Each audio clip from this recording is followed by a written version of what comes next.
मे 1998 राजस्थानच्या तप्त वाळवंटात पोखरणच्या निर्जन परिसरात काहीतरी असं घडत होते ज्याची कल्पनाही जगाला नव्हती. आणि जर त्या रहस्याचा पडदा वेळेआधी उघडला असता तर भारतावर आंतरराष्ट्रीय निर्बंधांचा असा मारा झाला असता की देशाची अर्थव्यवस्था, राजकारण आणि जागतिक स्थान सर्व काही धोक्यात आले असते. त्या काळात जगात फक्त काही मोजकेच देश अणुशक्ती संपन्न होते. अमेरिका, रशिया, चीन, फ्रान्स, ब्रिटन आणि भारत. भारताकडे वैज्ञानिक क्षमता होती, पण अधिकृत अणुशक्ती म्हणून त्याची ओळख नव्हती. 1974 मध्ये स्माइलिंग बुद्धा या नावाने पहिला अणुचाचणी प्रयोग झाला होता. पण त्यानंतर जगाचे लक्ष भारतावर स्थिरावले होते. प्रत्येक हालचाल, प्रत्येक संशोधन, प्रत्येक वैज्ञानिक प्रयोग सगळ्यावर जागतिक नजर होती.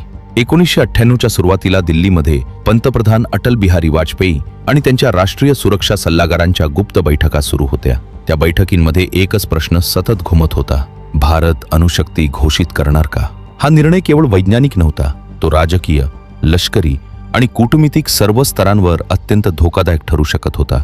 एकीकडे पाकिस्तान अणुकार्यक्रमावर वेगाने काम करत होता, दुसरीकडे चीन आधीच अणुशक्ती होता. अशा परिस्थितीत भारत जर शांत बसला असता तर दक्षिण आशियात सामरिक समतोल कायमचा बिघडू शकला असता. पण अणुचाचणी केली तर अमेरिका आणि पाश्चात्य देशांकडून आर्थिक निर्बंध, व्यापार बंदी आणि आंतरराष्ट्रीय दबाव निश्चित होता. याच पार्श्वभूमीवर सुरू झाला एक गुप्त मिशन, ऑपरेशन शक्ती. या मिशनमध्ये भारतातील 2 सर्वात महत्त्वाच्या वैज्ञानिक संस्थांचा सहभाग होता: भाभा अणुसंशोधन केंद्र आणि संरक्षण संशोधन व विकास संस्था. Doctor APJ Abdul Kalam, doctor Rajagopal Chidambaram आणि त्यांच्या टीमवर एक अशक्य वाटणारे काम सोपवले गेले: अणुचाचणीची संपूर्ण तयारी करायची आणि जगाला याची खबरही लागू द्यायची नाही. सर्वात मोठा धोका होता अमेरिकेचे जासूसी उपग्रह. ते पृथ्वीभोवती फिरत होते आणि प्रत्येक काही तासांनी भारताच्या वाळवंटी प्रदेशाचे फोटो घेत होते. जर त्यांनी पोखरण परिसरात अचानक वाढलेली हालचाल, खोदकाम किंवा लष्करी वाहनांची गर्दी पाहिली असती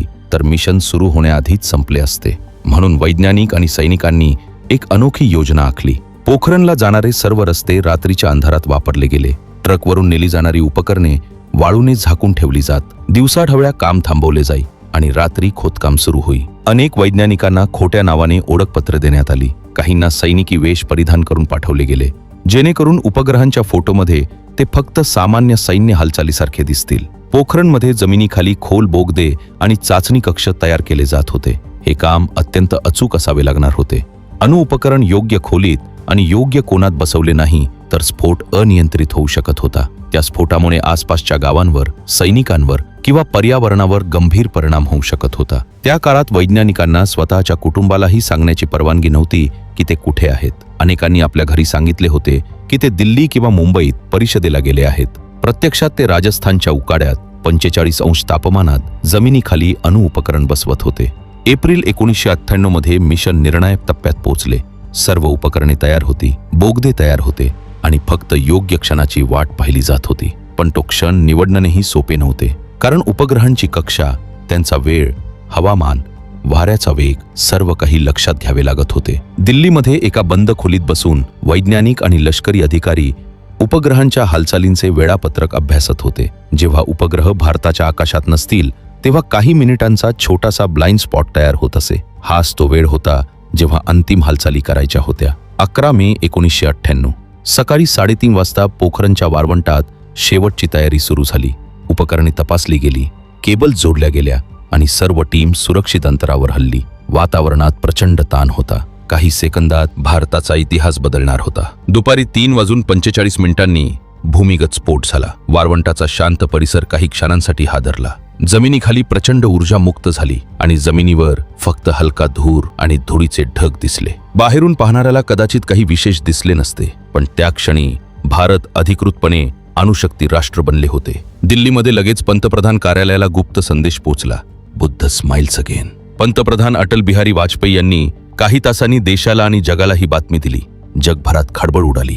अमेरिका, जपान, युरोपियन देशांनी भारतावर आर्थिक निर्बंध जाहीर केले. आंतरराष्ट्रीय माध्यमांनी भारताच्या या निर्णयावर तीव्र प्रतिक्रिया व्यक्त केली. पण भारतात मात्र वेगळेच वातावरण होते.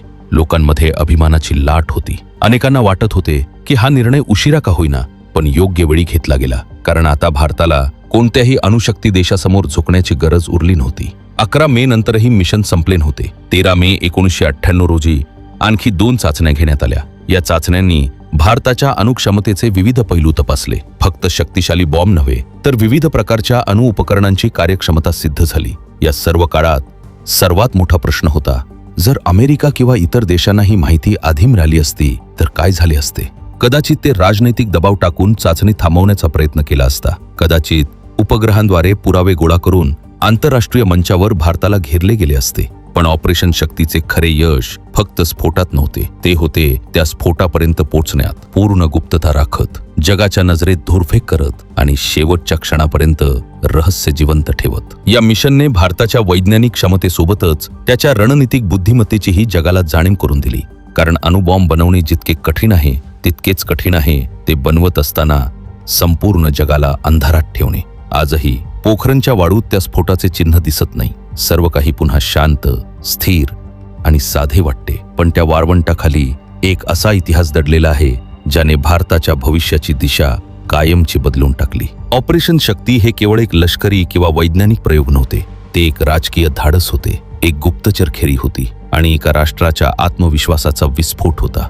आणि कदाचित म्हणूनच 11 मे 1998चा तो क्षण जेव्हा वाळवंटाने थरथर कापत भारताच्या अणुयुगाची घोषणा केली, तो आजही भारतीय इतिहासातील सर्वात गुप्त, सर्वात धाडसी आणि सर्वात निर्णायक क्षणांपैकी एक मानला जातो. तुम्हाला जर व्हिडिओ आवडला असेल तर लाईक, शेअर आणि चॅनलला आत्ताच सबस्क्राईब करा. आणि पुढचा व्हिडिओ कोणत्या टॉपिकवरती हवा त्यासाठी नक्की कॉमेंट करा.